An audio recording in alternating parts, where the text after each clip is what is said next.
చక్కగా మగ్గింది ఆ కూర. చూడండి ఎంత చక్కగా మగ్గింది, మంచి వాసన వస్తుందండి. హాయ్, నమస్తే అండి. ఈరోజు మనం ఆకుకూరలు రైస్ చేసుకుందాం. దాదాపు 5-6 రకాల ఆకుకూరలు, ఓకేనా? ఇప్పుడు ఆ రైస్ ఎలా చేస్తానో మీకు చూపిస్తాను. బాస్మతి రైస్ తీసుకున్నాను. బియ్యం కడిగి వాటర్ పోసానండి. మంచిగా ఒక 1/2 అవర్ నానబెట్టాను బియ్యాన్ని. కరెక్ట్గా ఇక్కడి వరకు పోసాను.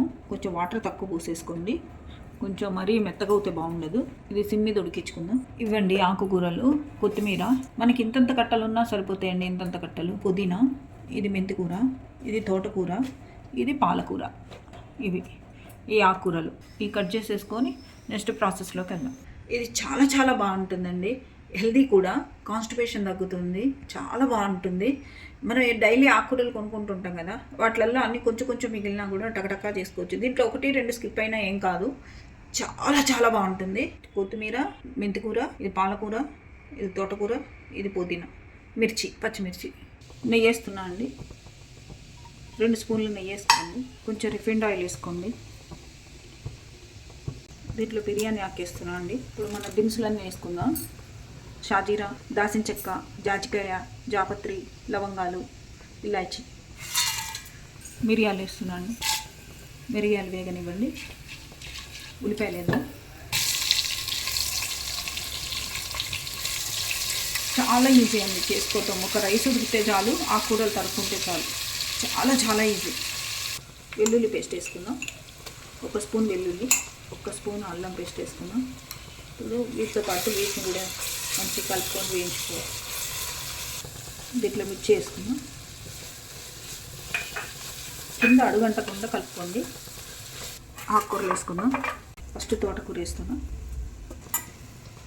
పుదీనా, మెంతికూర, అన్నీ కొంచెం కొంచెం పిరికెడే అండి, అవసరం లేదు ఎక్కువ తక్కువ. మెంబర్స్ని బట్టి చేసుకోండి. ఎంత 5-6 మెంబర్స్ ఉన్నా పిరికెడు చాలు. పాలకూర వేసేసాను. కొంచెం కాడలు ఉన్న కొత్తిమీర ముందు వేసుకోండి. తర్వాత ఆకులు కట్ చేసుకుంది పైన గార్నిష్ ఉంచుకోండి. ఇప్పుడు దీన్ని కలుపుకోండి. ఊరికినే మగ్గిపోతుందండి. మీరు ఎంత ఈజీయే ఇది అనేటట్టు ఉంటుంది. ఒక్క ఆకుకూరలు తరుపుకోవడమే లేట్. చూడండి మగ్గిపోయింది ఆకుకూర. పసుపు వేసుకుందాం. లైట్గా వేయండి. ఉప్పు వేసుకుందాం. ఆకుకూరలో వాటర్ బయటకు వస్తాయి, ఇంకా తొందరగా మగ్గుతుంది. 1.5 స్పూన్ వేసాను. మళ్ళీ ఒకసారి కలుపుకుందాం. అయిపోయింది, మగ్గిపోతుంది. దీంట్లో కూర్చొని వేద్దాం. జీడిపప్పులు వేయించుకొని పక్కన పెట్టేసుకుందాం. కొంచెం వేగగానే పక్కన పెట్టేసుకుందాం. చక్కగా మగ్గింది ఆకుకూర. చూడండి ఎంత చక్కగా మగ్గింది, మంచి వాసన వస్తుందండి. చక్కగా మగ్గిందో చూడండి.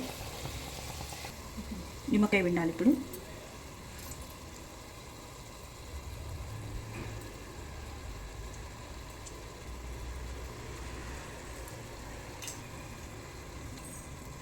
రెండు 3 నిమ్మకాయలు పడతాయండి.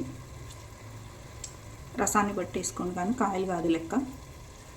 కొంచెం కసూరి మేతి వేస్తున్నాండి. ఇది ఆప్షన్ అండి, ఉంటే వేసుకోండి, లేకపోతే లేదు. ఇప్పుడు ఈ రైస్ వేసేసుకున్నాం. ఇది మంచి పువ్వులా ఉడికింది. ఇది కొంచెం కూడా వేసేస్తాం. ఇట్లా కలుపుకోవాలి. ఎలా ఉంది? కొంచెం లైట్ ఉప్పు వేస్తున్నా. ఇందాక వేసిన ఉప్పు సరిపోదు, ఆకుకూర ఉడకడానికి వేసాను. మొత్తం కలిపి 3.5 స్పూన్స్ ఉప్పు పట్టింది. నో టమాటా, నో పొటాటో, చాలా చాలా టేస్టీగా ఉంటుందండి.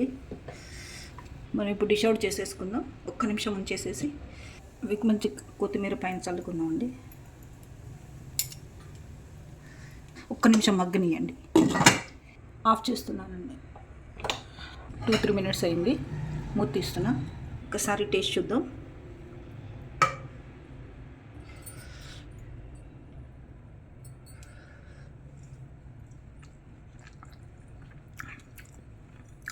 డెడ్లీ ఉందండి. మిరియాలు, నిమ్మకాయ, కొత్తిమీర, ప్రతి ఆకుకూర ఫ్లేవర్ తెలుస్తుందండి. చూడండి ఎలా కుదిరిందో.